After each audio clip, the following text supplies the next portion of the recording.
what are some stigmas that you would like to debunk right now? Yeah, so a lot of stigmas. Okay, one that we talked about is that like it's not going to be me.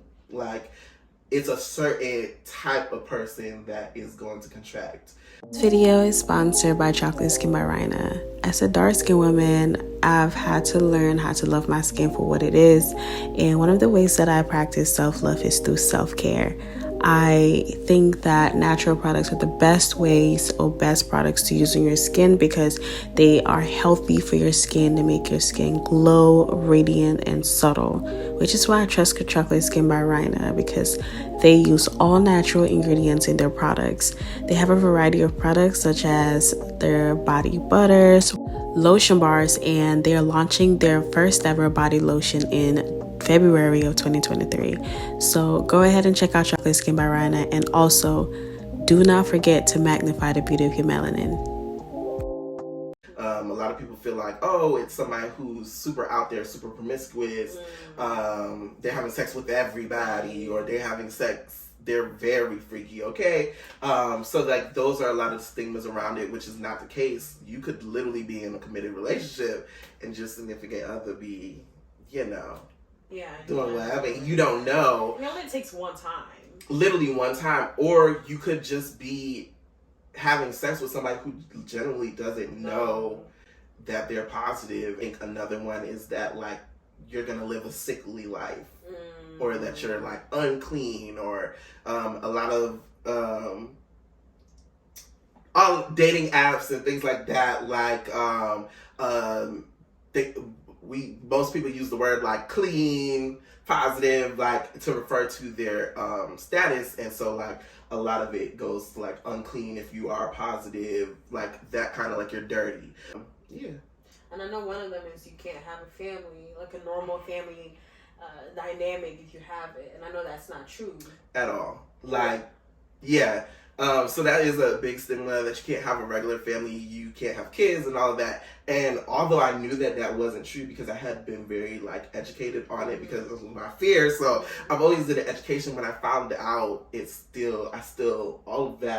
all of those stigmas, I literally like I felt them, and I was drowning in them, honestly.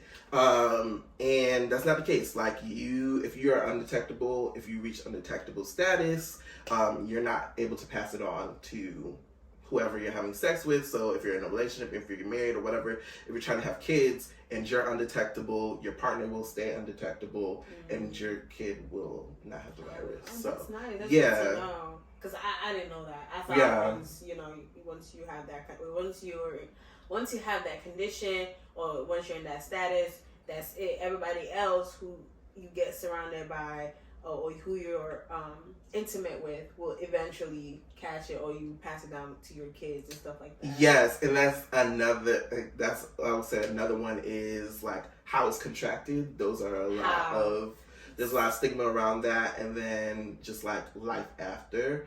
So like most people don't know about being undetectable. Like I think a lot of people think like if you're positive, anybody who you give it to, some people feel like you could get it through kissing, you could get it through touching, you could get it through sharing a drink. Yeah, is that true? It's not true. No? Okay. Yeah, no. The ways that you could contract, it's through like blood, semen, bodily fluids, not through saliva. So, and a lot of people feel like, oh my gosh, like, and they are uncomfortable, but no. Okay, good. If someone is undetectable, so if you're undetectable, that means you're viral. It's a lot to explain in this one session, but it pretty much means that you're virally suppressed, so the virus is so low in your body that you are no longer able to spread it. And you get to be undetectable through taking antiviral medicine. So I take a pill every day, which makes me, enables me to be undetectable. So like I could not pass the virus to anybody. Okay, that's good. I'm also glad that they're also having or coming up with all these medications and pills to kind of help people live a normal life with it, So you're part of the LGBTQ community, and I was watching a show where it was a cooking show, and somebody was explaining having a condition that hinders them, or they thought it was going to hinder them from living a normal life. And then another contestant agreed to it. It was like, yeah, like take for example myself, I am HIV positive. It's like a given in the LGBTQ community. So people in the LGBTQ community feel like that's a given. If you're gonna get it at some point or not if you're lucky. So like, what is some advice that you would give somebody who thinks that way? Yeah, I think that's stigma as well. I will say that there's definitely a higher risk right now. If you look at the statistics, people who are specifically Black men who engage with other men sexually, are like at highest risk, right? Yeah. But it's not a given, because I think that comes from like the 90s, where it was like, oh, that's a gay man's disease, or it was only gay men who are getting it, which is not the case. Anybody really could get it. But somebody who is in the mindset that it's like a given and it's something that they're going to contract, one thing I would just say is that like there's so many ways to prevent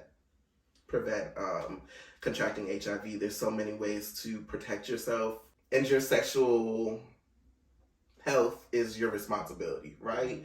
So it's something that you should be empowered to, how do I want to say it? It's something you should be empowered about. So there's things like PrEP. So PrEP is a pill that you can take every day, and that could prevent you from contracting the virus.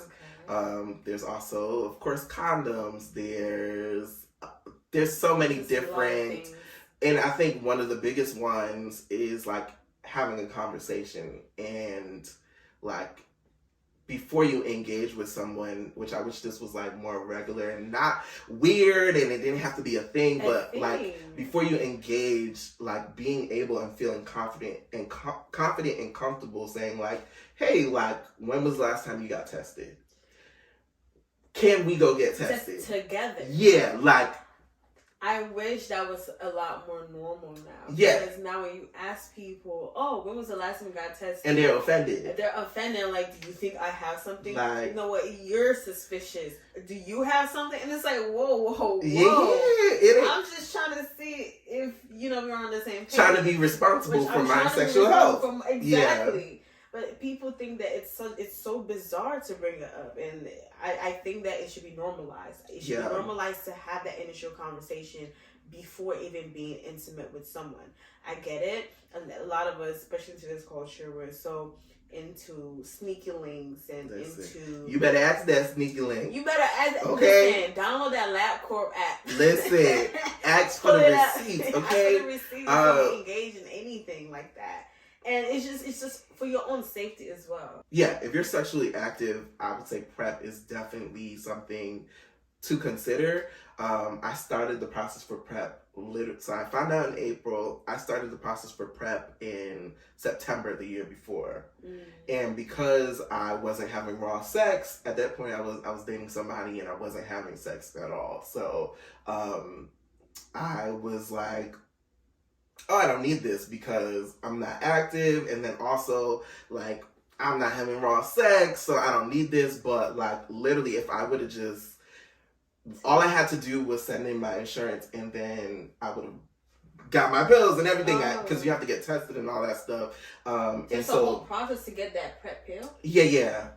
You could get it from your doctors. Okay. Yeah. But it's a pill that you take every day, and that was something that I was just like, do I really want to take a pill every day when I'm not that sexually active and I'm not having sex raw? So I'm like, but literally that decision, I wouldn't be where I am today if I would have just tried PrEP. Right. So if you are sexually active, I would encourage you to take PrEP. Now, of course, that does not protect you from other STDs, STIs. So that's also something to consider. So that's why I said that conversation is super important.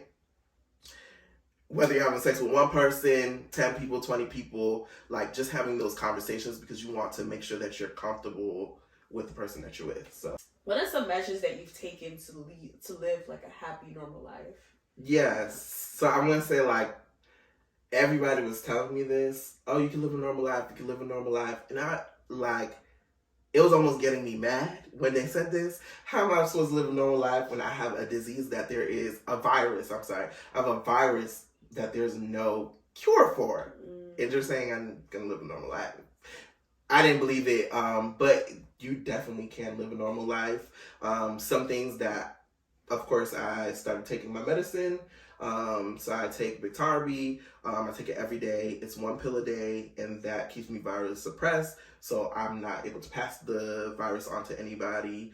And then also that also helps me for the virus not to affect my body.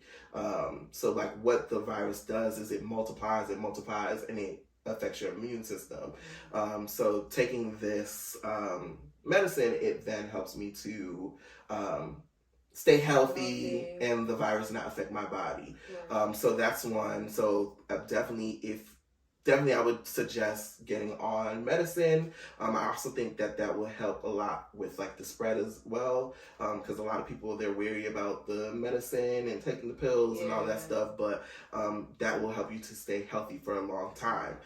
So I would say that, and then I think something like one of the biggest things that helped me was therapy, because fast forward from what it was in the 90s, I think the biggest thing that affects you is that mental piece of it. Like, there is a very mentally challenging thing to deal with. Like, and I think a lot of people fall into like very heavy depressions when they find out.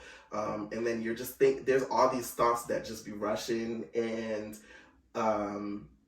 one thing that I found for myself is I was shrinking. Like, I was shrinking myself. Like, I felt like I couldn't do business. I felt like I couldn't do any of the things. Like, it was really affecting my day-to-day life. Like, literally getting up out of bed, all of that was like super challenging. And so I would say like definitely therapy was very helpful for me to sort out my feelings, because like I was feeling so many things, but I didn't understand some of them. I didn't know what to do with some of them. So therapy is definitely, I would say, very helpful. So I would say that would help you to like kind of get back to a normal life. And then for me also, it was prayer.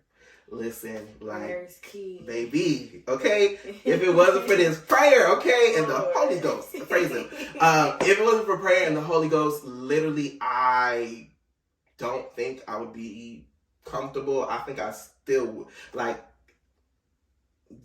I don't even want to think about where I would be, but honestly, prayer, therapy, and getting on a good medication, because I would say also just, like, trying to find a support system, but to be honest, you may not find it. Like, you may think you're going to get support from a certain place, and it may not come from there. But I do think, and you can't control other people, because they're also going to have, like, their thoughts and emotions about it.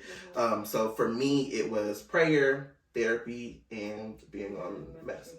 So why did you choose to reveal this to your friends and family? Because it's something that's very personal that, people wouldn't want to let the world know. But why did you choose to make yours public in this manner? And by the way, you're doing it in such a beautiful way. Thank you. Oh my God. Nervous. Oh, wait, did you announce it? No. Wait, it's okay. By this time, they would know. Okay. Get your tickets to the Resilient Gala. We're going to talk more about it later. Come to my page and you'll see the greatness. Follow him for more info. Yeah. So I'm a researcher, right? So like when this happened, maybe I was on YouTube. I was on Google. I was looking for stories that I resonated with. Granted, there are tons of stories out there. Shout out to everybody who has shared their story. But I didn't see a lot of stories that looked like me. There's also a lot of things out there for prevention, but there's not, I haven't found a lot of resources after you find out. Even like I was asking my doctor, like, okay, is there a support group? Is there something out here? Like, cause baby, I'm drowning, okay? I literally was drowning. I just couldn't figure it out. And I'm like, is there support groups? I'm Googling them. And there's tons of stuff for like, I found tons of stuff for like prevention but there wasn't a lot of like support and resources after you found out. Right. Like, you're telling me I can live a normal life, but how?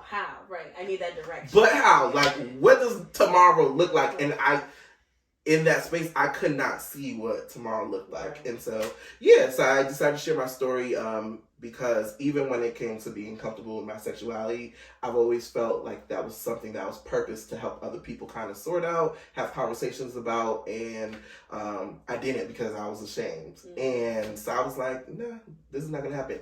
I love that. I love your bravery. I love how you took something that was, people would be, shame upon, and you made it into something beautiful and beneficial to other people. So with that being said, can I just add one more thing to that? I'm gonna be honest and say, like, this was never the plan. Even right now, as we're recording this video, I'm still like, all right, am I sure about this? Is this really what God? Is this really what you want me to do? But I'm 100% clear that this right now is my assignment, is to help people kind of walk through this. What will you do now moving forward that is going to bring awareness to the movement? Yeah, so I'm starting an organization. It's called Resilient. And so the whole goal is to provide resources and support for people who find out that they are positive, have conversations about stigma, sexuality, status, and salvation. And so I have a whole bunch of stuff planned for next year, kicking off with the gala in February 25th. You can get your tickets. They're available today.